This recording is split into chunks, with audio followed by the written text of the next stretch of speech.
வணக்கம். சிந்தூஸ் கிச்சன் ரெசிபீஸில் இன்றைக்கி நம்ம பார்க்க போகிற ரெசிபி ரிப்பன் பக்கோடா.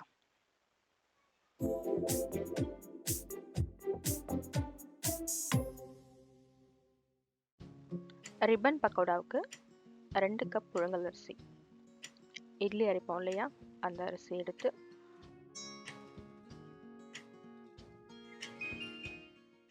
கழுவி ஒரு 3லேருந்து 4 மணி நேரம் நல்லா ஊற வச்சுக்கலாம். ஊற வச்சா தான் உங்களுக்கு லைட்டாக நல்லா கிறிஸ்பியான ஒரு முறுக்கு வரும். நல்லா ஊறணும் அரிசி. ஸோ இதுக்காக காரத்துக்கு நான் வந்து ஒரு 8லேருந்து ஒரு 10 மிளகா எடுத்திருக்கேன். சரியாக சொல்லணும்னா ஒரு 9 மிளகா எடுத்திருக்கேன். எடுத்து அதையும் தண்ணியில் நல்லா ஊற வைக்க போகிறோம்.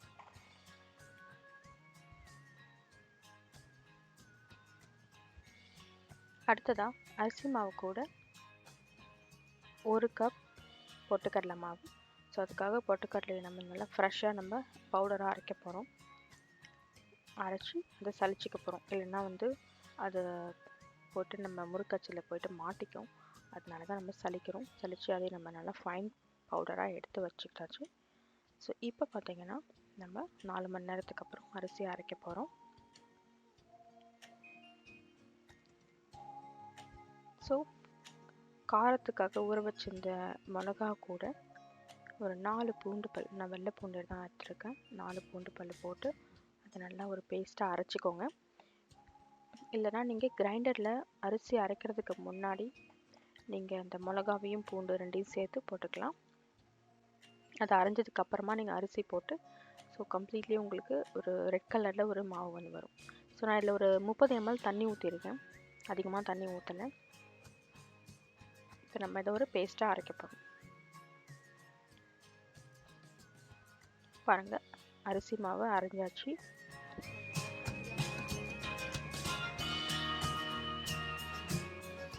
அதில் வந்து அரைச்சி வச்சுருக்கிற அந்த பூண்டு மிளகா 2ஐயும் சேர்த்து போட்டாச்சு. மஞ்சள் தூள், அது கூடவே பெருங்காயம், தேவையான அளவு உப்பு, இது எல்லாத்தையும் போட்டு நல்லா மிக்ஸ் பண்ணிக்கணும். மிக்ஸ் பண்ணுறதுக்கு கொஞ்சம் டைம் ஆகும், இருந்தாலும் நல்லா மிக்ஸ் பண்ணிக்கோங்க. இல்லைனா உப்பு வந்து உங்களுக்கு சரியாக கலக்காது.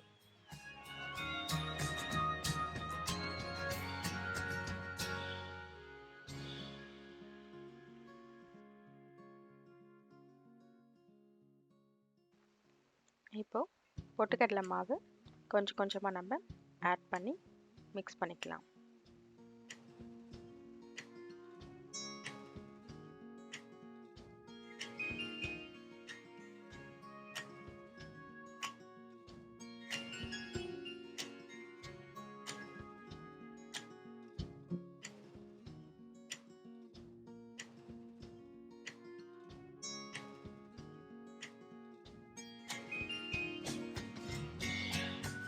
ஸோ இப்போ நம்ம எல்லா பொட்டுக்கடலை மாவையும் ஆட் பண்ணியாச்சு. ஸோ நம்மளோட முறுக்கு மாவு ரெடி ஆகிடுச்சு. அரிசி மாவும் பொட்டுக்கடலை மாவும் சேரும்போது இந்த மாதிரி நீங்கள் கொஞ்சம் தண்ணியாக பிசைஞ்சால் தான் உங்களுக்கு டைம் ஆகவுடனே அது நல்லா கொஞ்சம் இறுகி நல்லா நம்ம கையில் எடுக்கிற அளவுக்கு மாவு ஃபார்ம் ஆகும்.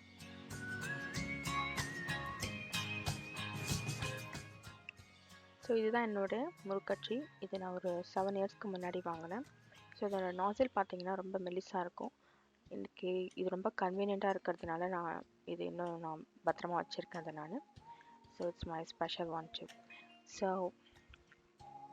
இப்போ மாவு பாருங்கள், நல்லா கையில் உருட்டுற அளவுக்கு ஒரு பதம் வந்துடுச்சு. இதுதான் உங்களுக்கு கரெக்டான பதம். ஸோ எண்ணெயும் நமக்கு காஞ்சிக்கிட்டுருக்கு.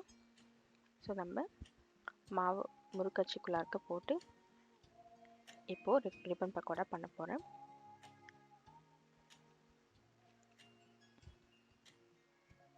பாருங்கள், மாவு ஸ்மூத்தாக இருந்துச்சுன்னா உங்களுக்கு பக்கோடா இந்த மாதிரி உடையாமல் வரும். உங்களுக்கு சப்போஸ் குட்டி குட்டியாக நீங்கள் போடணுன்னாக்கா நீங்கள் ஜஸ்ட் ஒரு ஷேக் பண்ணிங்கனாலே அதுவே வந்து கீழே விழுந்துடும். ஆனால் பாருங்கள், ரிப்பன் உடையாமல் நல்லா பட்டையாக வந்திருக்கு. ஸோ பபிள்ஸ்லாம் வந்துட்டு அடங்கியாச்சு. நம்ம லைஸாக திருப்பி போட போகிறோம். இப்போது அதர் சைடு நல்லா பொரிஞ்சிடட்டும். உங்களுக்கு வேணும்னா நீங்கள் எள்ளு கூட போட்டுக்கலாம். என்னோடய முறுக்கட்சி ரொம்ப ஃபைனாக இருக்கிறதுனால நான் அதில் போடல, ஏன்னா போட்டால் மாட்டிக்கும். ஸோ நான் உங்களுக்கு வேணால் நீங்கள் எள்ளை வந்துட்டு நல்லா வறுத்துட்டு அதை வந்து ஒரு 2 டீஸ்பூன் போல் ஆட் பண்ணிக்கலாம். வெள்ளை எள்ளு, கருப்பு எள்ளு எது வேணால் ஆட் பண்ணிக்கலாம். பாருங்கள், ரெடி ஆகிடுச்சு. ஸோ நம்ம இது எப்படி இருக்குன்னு பார்க்கலாம் வாங்க.